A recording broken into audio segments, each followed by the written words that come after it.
Est-ce qu'il vous est déjà arrivé de croire fort en quelque chose et de voir cette chose se réaliser? Moi, ça m'est arrivé et ça s'appelle Syneo. L'aventure a commencé il y a 2 ans maintenant. On a imaginé une communauté d'acteurs autour de l'économie circulaire qui pouvaient grandir ensemble.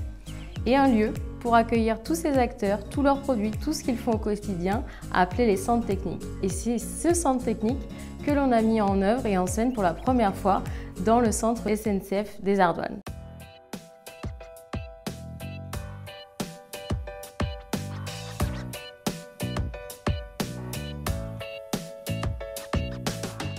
L'idée était de se dire comment on peut accompagner la structuration de l'offre en matériaux de réemploi pour faire en sorte que les acteurs du reconditionnement, les déconstructeurs, ceux qui organisent le stockage et la logistique aient tout un outil, tout un écosystème pour pouvoir promouvoir leurs services et grandir sur l'offre de matériaux en réemploi.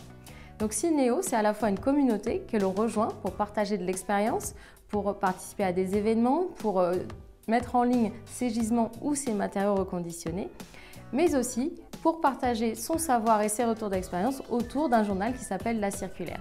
Syneo, c'est une communauté d'acteurs qui font. Aujourd'hui, on est à plus de 80 membres sur la France entière. Mais c'est aussi un outil des centres techniques qui permettent d'apporter du service à ces acteurs. L'enjeu était de réunir au sein d'un même lieu et d'un même écosystème tout ce qui était nécessaire pour pouvoir structurer l'offre en matériaux de réemploi. Trouver les bons gisements, caler les cahiers des charges de dépose, avoir des lieux qui puissent accueillir les activités de reconditionnement, les stocker, organiser la logistique, mais aussi démontrer de la qualité produit, commercialiser, montrer que le réemploi, c'est désirable, c'est commandable et c'est assuré. Finalement, c'était de réunir au sein d'un lieu unique toutes les qualités pour pouvoir proposer davantage de matériaux et répondre à l'enjeu de décarbonation. Ce projet, ce lieu, ce centre technique est maintenant notre emblème. Il nous a servi à démontrer que le réemploi, ça pouvait s'inviter dans n'importe quel projet, avec des matériaux qui étaient phares, qui étaient duplicables et qui pouvaient apporter beaucoup d'esthétique à un projet.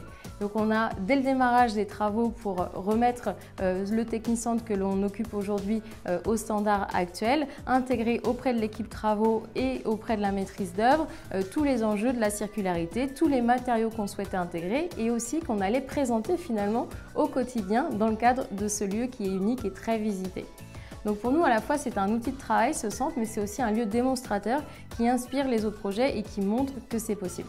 Ce centre technique, ce bateau amiral, cet iceberg qui dépasse, c'est vraiment le socle de notre communauté. Il n'a pas un rôle centralisateur dans le sens où les autres acteurs du reconditionnement travaillent en synergie dans leurs usines, mais c'est vraiment un lieu où on peut montrer comment ça se passe, le réemploi, quand on le commande, qu'est-ce qui s'actionne derrière le rideau pour pouvoir fournir.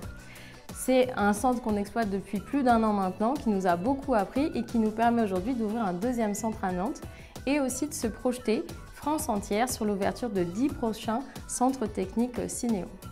Si c'était à refaire, je pense qu'on referait l'aventure depuis le démarrage. Peut-être qu'on préparerait un peu plus en amont les travaux, entre les travaux, l'exploitation du centre. Mais ce qui est sûr, c'est que c'est une vraie réussite collective. Aujourd'hui, on a eu plus de 1300 visiteurs accueillis sur ce centre. Et derrière, on a de nombreux territoires qui nous demandent quand est-ce qu'on arrive jusqu'à eux.